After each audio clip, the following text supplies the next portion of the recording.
మన ప్రభువైన యేసుక్రీస్తు వారి యొక్క మహిమ కలిగిన నామంలో ఈ గ్రేస్ఫుల్ మినిస్ట్రీస్ ద్వారా ఆడియో బైబిల్ వింటున్న మీ అందరికీ మా శుభాభివందనాలు తెలియజేసుకుంటున్నాం.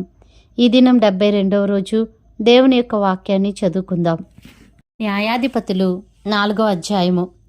ఏహూదు మరణమైన తరువాత ఇశ్రాయేలీలు ఇంకనూ యెహోవా దృష్టికి దోషులైరి గనుక యెహోవా హాసోరులో ఏలు కనాను రాజైన యాబీను చేతికి వారిని అప్పగించెను. అతని సేనాధిపతి అన్యుల హరోషేతులో నివసించిన సీసెరా. అతనికి 900 ఇనుప రథములుండెను. అతడు 20 సంవత్సరములు ఇశ్రాయేలీలను కఠినమైన బాధ పెట్టగా ఇశ్రాయేలీలు యెహోవాకు మొర్రపెట్టిరి. ఆ కాలమున లప్పీదోతునకు భార్య అయిన దెబోరా అను ప్రవక్త్రి ఇశ్రాయేలీలకు న్యాయాధిపతినిగా ఉండెను. ఆమె ఎఫ్రాయిమీల మన్యమందలి రామాకును బేతేలుకును మధ్యనున్న దెబోరా సరళవృక్షము క్రింద తీర్పుకై కూర్చుండుట కద్దు. తీర్పు చేయుటకై ఇశ్రాయేలీలు ఆమె యొద్దకు వచ్చుచుండిరి. ఆమె నఫ్తాలి కేదేశులో నుండి అబీనోయము కుమారుడైన బారాకును పిలువనంపించి అతనితో ఇట్లనెను, నీవు వెళ్ళి నఫ్తాలీలలోను జబూలూనీయులలోను 10,000 మంది మనుషులను తాబోరు కొండ యొద్దకు రప్పించుము. నేను నీ దగ్గరకు యాబీను సేనాధిపతి అయిన సీసెరాను అతని రథములను అతని సైన్యమును కీషోను ఏటి యొద్దకు కూర్చి నీ చేతికి అతన్ని అప్పగించెదనని ఇశ్రాయేలుల దేవుడైన యెహోవా సెలవిచ్చి ఉండలేదా అని దెబోరా చెప్పగా, బారాకు, నీవు నాతో కూడా వచ్చిన ఎడల నేను వెళ్ళెదను గాని నీవు నాతో కూడా రాని ఎడల నేను వెళ్ళనని ఆమెతో చెప్పెను. అప్పుడు ఆమె, నీతో నేను అగత్యముగా వచ్చేదను, అయితే నీవు చేయు ప్రయాణము వలన నీకు ఘనత కలుగదు. యెహోవా ఒక స్త్రీ చేతికి సీసెరాను అప్పగించునని చెప్పి తాను లేచి బారాకుతో కూడా కేదేశునకు వెళ్ళెను. బారాకు జబూలూనీయులను నఫ్తాలీలను కేదేశునకు పిలిపించినప్పుడు 10,000 మంది మనుషులు అతని వెంట వెళ్ళిరి. దెబోరాయు అతనితో కూడా పోయెను.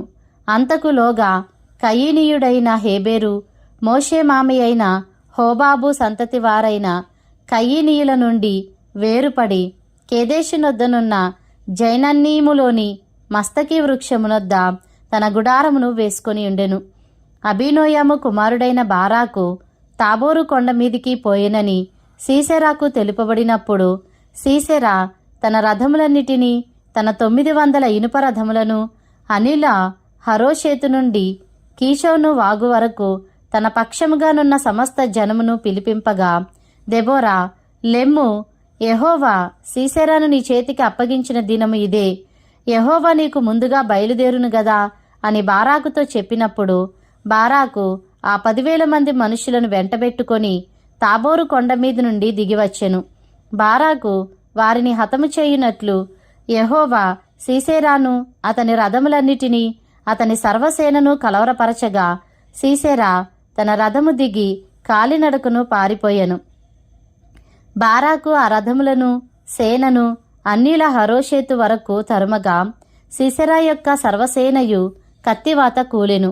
ఒక్కడైనను మిగిలియుండలేదు. హాసోరు రాజైన యాబీనుకును కయీనీయుడైన హేబెరు వంశస్థులకును సమాధానము కలిగిండెను గనుక సీసెరా కాలినడకను కయీనీయుడగు హేబెరు భార్య అయిన యాయేలు గుడారమునకు పారిపోయెను. అప్పుడు యాయేలు సీసెరాను ఎదుర్కొనబోయి అతనిని చూచి, నా ఏలినవాడా, నా తట్టు తిరుగుము, భయపడకుమని చెప్పినందున అతడు ఆమె గుడారమును జొచ్చెను.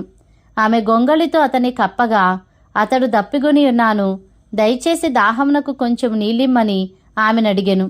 ఆమె ఒక పాలబుడ్డి విప్పి అతనికి దాహమిచ్చి అతని కప్పుచుండగా అతడు గుడారపు ద్వారంన నిలిచియుండుము, ఎవడే కాని లోపలికి వచ్చి ఇక్కడ నెవడైనా నున్నాడా అని నిన్నడిగిన ఎడల నీవు ఎవడునూ లేడని చెప్పవలెననెను.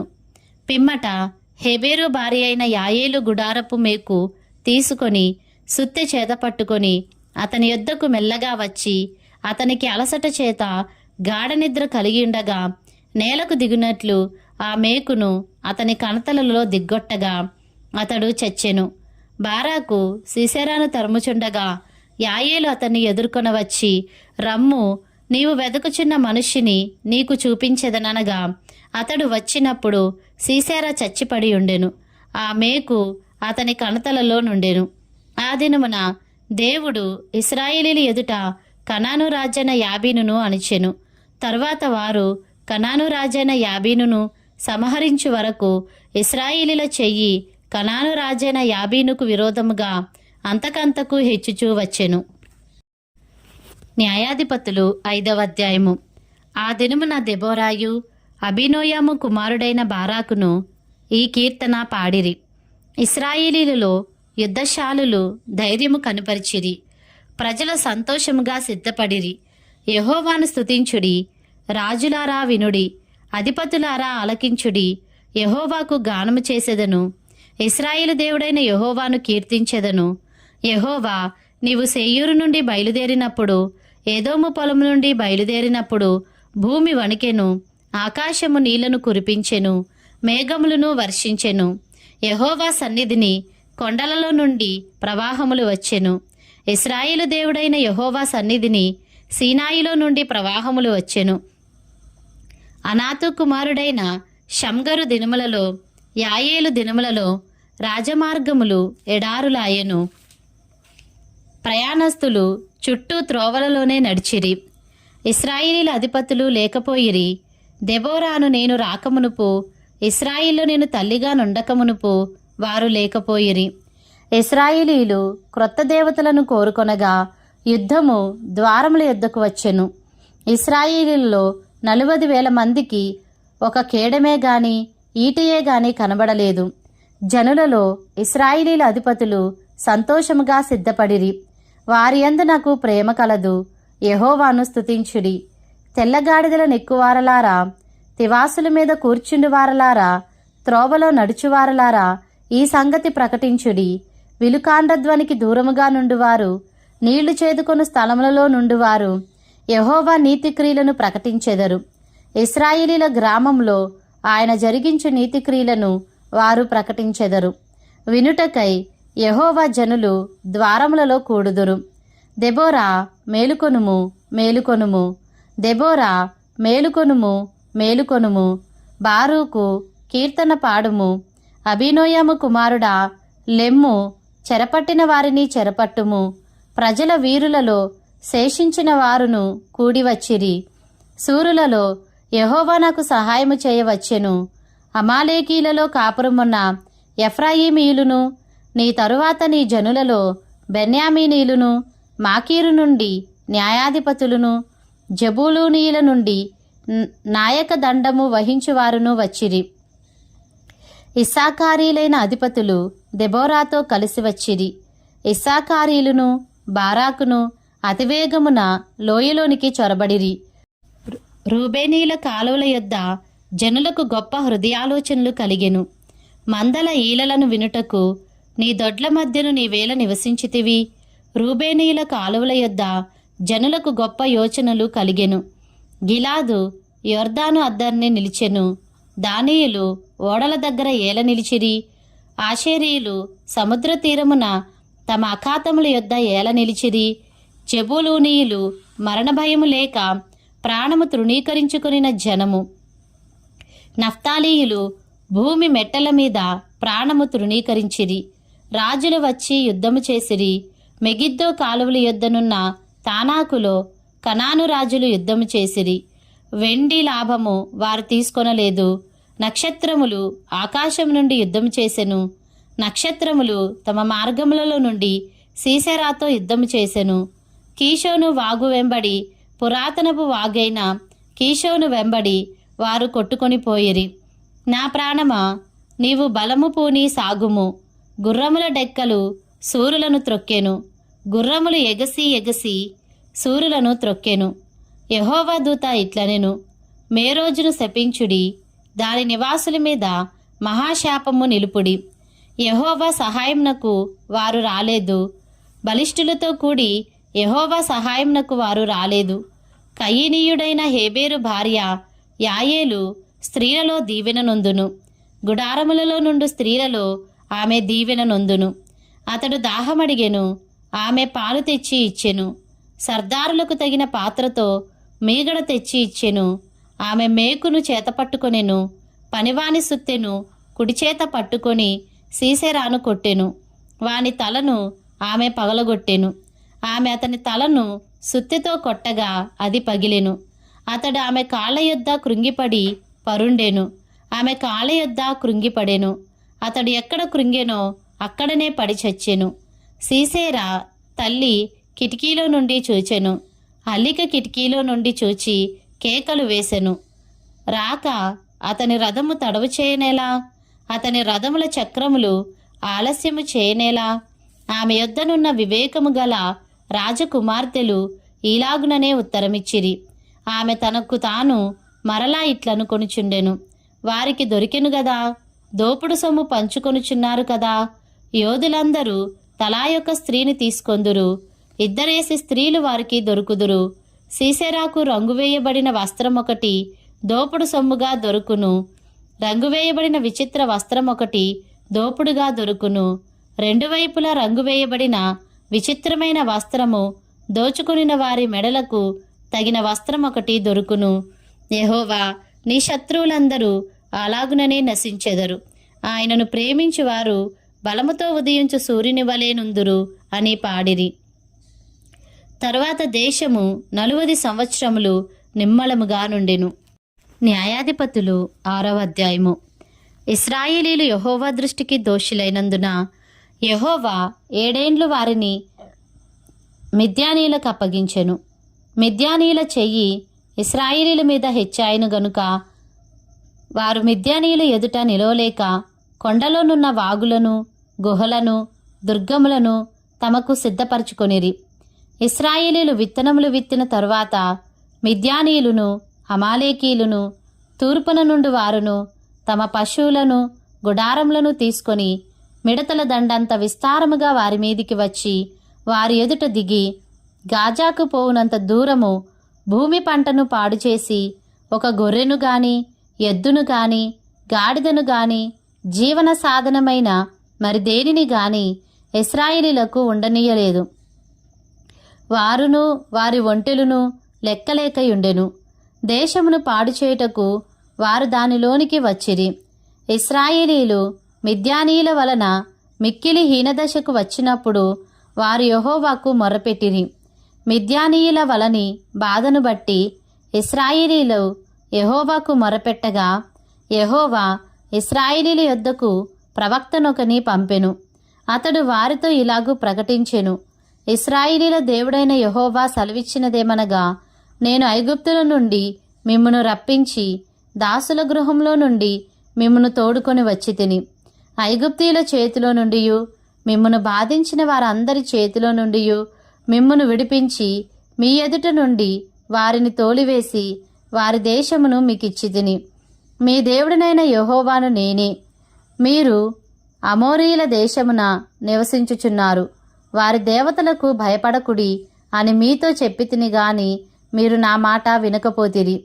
యెహోవా దూత వచ్చి అబియెజ్రీయుడైన యోవాషునకు కలిగిన ఒఫ్రాలోని మస్తకి వృక్షము క్రింద కూర్చుండెను. యోవాషు కుమారుడైన గిద్యోను మిద్యానీయులకు మరుగై ఉండునట్లు గానుగ చాటున గోధుమలను దొల్లగొట్టుచుండగా యెహోవా దూత అతనికి కనబడి, పరాక్రమం గల బలాఢ్యుడా, యెహోవా నీకు తోడైయున్నాడని అతనితో అనగా, గిద్యోను, చిత్తము నా ఏలినవాడా, యెహోవా మాకు తోడై ఉండిన ఎడల ఇదంతయు మాకేల సంభవించెను? యెహోవా ఐగుప్తుల నుండి మమ్మును రప్పించెనని చెప్పుచు మా పితరులు మాకు వివరించిన ఆయన అద్భుత కార్యములన్నీయు ఏమాయను? యెహోవా మమ్మను విడిచిపెట్టి మిద్యానీయుల చేతికి మమ్మను అప్పగించెనని అతనితో చెప్పెను. అంతటా యెహోవా అతని తట్టు తిరిగి బలము తెచ్చుకొని వెళ్ళి మిద్యానీయుల చేతిలో నుండి ఇశ్రాయేలీలను రక్షింపుము, నిన్ను పంపినవాడను నేనే అని చెప్పగా అతడు, చిత్తము నా ఏలినవాడా, దేని సహాయము చేత నేను ఇశ్రాయేలీయులను రక్షింపగలను? నా కుటుంబము మనష్షే గోత్రములో ఎన్నికలేనిదే. నా పితరుల కుటుంబంలో నేను కనిష్ఠుడనై ఉన్నానని ఆయనతో చెప్పెను. అందుకు యెహోవా, అయిననేమి, నేను నీకు తోడైందును గనుక ఒకే మనిషిని హతము చేసినట్లు మిద్యానీయులను నీవు హతము చేయుదువని సెలవిచ్చెను. అందుకతడు, నా ఎడల నీకు కటాక్షము కలిగిన ఎడల నాతో మాటలాడుచున్నవాడవు నీవే అని నేను తెలుసుకొనున్నట్లు ఒక సూచన కనుపరుచుము. నేను నీ యొద్దకు వచ్చి నా అర్పణమును బయటికి తెచ్చి నీ సన్నిధిని దాని పెట్టు వరకు ఇక్కడ నుండి వెళ్ళకుమి అని వేడుకొనగా, ఆయన, నీవు తిరిగి వచ్చే వరకు నేను ఉండేదనెను. అప్పుడు గిద్యోను లోపలికి పోయి ఒక మేకపిల్లను తూమెడు పిండితో పొంగని భక్ష్యములను సిద్ధపరిచి ఆ మాంసమును గంపలో ఉంచి అది వండిన నీళ్లను కొండలో పోసి ఆయన కొరకు ఆ మస్తకి వృక్షము క్రిందికి దానిని తీసుకొని వచ్చి దగ్గర ఉంచగా, దేవుని దూత ఆ మాంసమును పొంగని భక్ష్యములను పట్టుకొని రాతి మీద పెట్టి నీళ్లు పోయమని అతనితో చెప్పెను. అతడాలాగు చేయగా యెహోవా దూత తన చేతనున్న కర్రను చాపి దాని కొనతో ఆ మాంసమును ఆ పొంగని భక్ష్యములను ముట్టినప్పుడు అగ్ని ఆ రాతిలో నుండి వెడలి ఆ మాంసమును పొంగని భక్ష్యములను కాల్చివేసెను. అంతటా యెహోవా దూత అతనికి అదృశ్యమాయెను. గిద్యోను ఆయన యెహోవా దూత అని తెలుసుకొని, ఆహాహా, నా ఏలినవాడా యెహోవా, ఇందుకే గదా నేను ముఖాముఖిగా యెహోవా దూతను చూచితినెను. అప్పుడు యెహోవా, నీకు సమాధానము, భయపడకుము, నీవు చావవని అతనితో సెలవిచ్చెను. అక్కడ గిద్యోను యెహోవా నామమున బలిపీఠము కట్టి దానికి యెహోవా సమాధానకర్త అను పేరు పెట్టెను. నేటి వరకు అది అబియెజ్రీయుల ఒఫ్రాలో ఉన్నది. మరియు ఆ రాత్రి అందే యెహోవా నీ తండ్రి కోడెను అనగా 7 ఏండ్ల 2వ ఎద్దును తీసుకొని వచ్చి నీ తండ్రి కట్టిన బయలు యొక్క బలిపీఠమును పడగొట్టి దానికి పైగానున్న దేవతాస్తంభమును నరికివేసి తగిన ఏర్పాటుతో ఈ బండ కొనను నీ దేవుడైన యెహోవాకు బలిపీఠము కట్టి ఆ 2వ కోడెను తీసుకొని వచ్చి నీవు నరికిన ప్రతిమ యొక్క కర్రతో దహనబలి నర్పించుమని అతనితో చెప్పెను.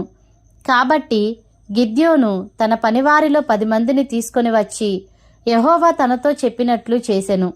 అతడు తన పితరుల కుటుంబమునకును ఆ ఊరి వారికిని భయపడినందున పగలు దానిని చేయలేక రాత్రి వేళ చేసెను. ఆ ఊరివారు వేకునే లేచినప్పుడు బయలు యొక్క బలిపీఠము విరగ్గొట్టబడి ఉండెను. దానికి పైగానున్న దేవతాస్తంభమును పడద్రోయబడి ఉండెను. కట్టబడిన ఆ బలిపీఠం మీద ఆ 2వ ఎద్దు అర్పింపబడి ఉండెను. అప్పుడు వారు ఈ పని ఎవరు చేసినదని ఒకరితోనొకరు చెప్పుకొనుచు విచారణ చేసి వెదకి యోవాషు కుమారుడైన గిద్యోను ఆ పని చేసినట్టు తెలుసుకొనిరి. కాబట్టి ఆ ఊరివారు, నీ కుమారుడు బయలు యొక్క బలిపీఠమును పడగొట్టి దానికి పైగానున్న దేవతాస్తంభమును పడద్రోసెను గనుక అతడు చావవలెను, వానిని బయటికి తెమ్మని యోవాషుతో చెప్పగా, యోవాషు తనకు ఎదురుగా నిలిచిన వారందరితో, మీరు బయలుపక్షముగా వాదింతురా, మీరు వాని రక్షించుదురా, వాని పక్షముగా వాదించువాడు ఈ ప్రొద్దుననే చావవలెను. ఎవడో వాని బలిపీఠమును విరగ్గొట్టెను గనుక వాడు దేవత అయినందున తన పక్షమున తానే వాదించవచ్చును. ఒకడు తన బలిపీఠమును విరగ్గొట్టినందున అతనితో బయలు వాదించుకొన నిమ్మని చెప్పి ఆ దినమున అతనికి యెరుబ్బయలను పేరు పెట్టెను. మిద్యానీయులందరూ అమాలేకీలందరూ తూర్పు వారందరూ కూడి వచ్చి నది దాటి యెజ్రెయేలు మైదానంలో దిగగా యెహోవా ఆత్మ గిద్యోనును ఆవేశించెను. అతడు బూర ఊదినప్పుడు అబీయెజెరు కుటుంబపు వారు అతని యొద్దకు వచ్చిరి. అతడు మనష్షీల ఎందరి యొద్దకు దూతలను పంపగా వారును కూడుకొని అతని యొద్దకు వచ్చిరి. అతడు ఆషేరు, జబూలూను, నఫ్తాలి గోత్రముల వారి యొద్దకు దూతలను పంపగా వారును కూడిన వారిని ఎదుర్కొనుటకు వచ్చిరి. అప్పుడు గిద్యోను, నీవు సెలవిచ్చినట్లు నా చేత ఇశ్రాయేలును రక్షింపనుద్దేశించిన ఎడల నేను కళ్ళమున గొర్రెబొచ్చు ఉంచిన తరువాత నేల అంతయు ఆరియుండగా ఆ గొర్రెబొచ్చు మీద మాత్రమే మంచు పడునెడల నీవు సెలవిచ్చినట్లు ఇశ్రాయేలీయులను నా మూలముగా రక్షించెదవని నేను నిశ్చయించుకొందునని దేవునితో అనెను. అలాగున జరిగెను. అతడు ప్రొద్దున లేచి ఆ బొచ్చును పిడిచి నీళ్లతో పాత్ర నిండు వరకు ఆ బొచ్చు నుండి మంచును పిండెను.